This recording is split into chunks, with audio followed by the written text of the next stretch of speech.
आलमी मार्केट में खाम तेल और कुदरती गैस की कीमतों में रिकॉर्ड इजाफा किया गया है।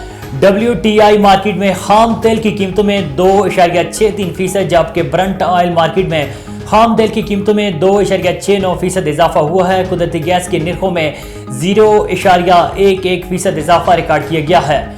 WTI मार्केट में खाम तेल की कीमत $78.29 फी बैरल है। ब्रंट ऑयल मार्केट में खाम तेल फी बैरल $82.20 में फरोख्त हो रही है, जबकि कुदरती गैस की कीमत $5.33 फी MMBTU है।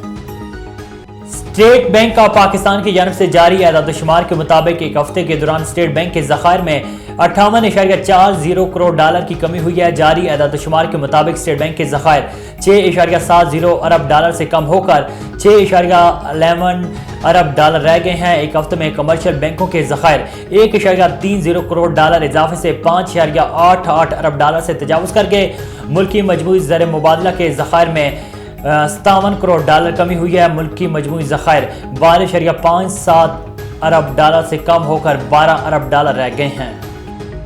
आगे बढ़े, आपको बताएं कि रुपए पर दबाव बरकरार। इंटरबैंक में डॉलर 28 पैसे महंगा होकर $225.40 पर पहुंच गया।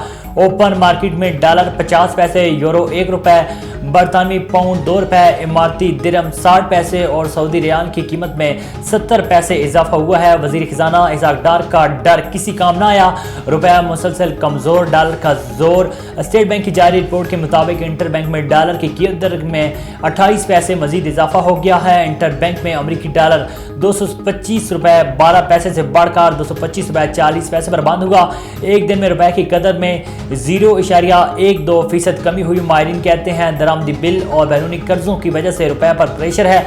दूसरी जानिब ओपन मार्केट में भी डॉलर और दीगर गैर मुल्की करेंसियों की कदर इजाफे का रुझान रहा।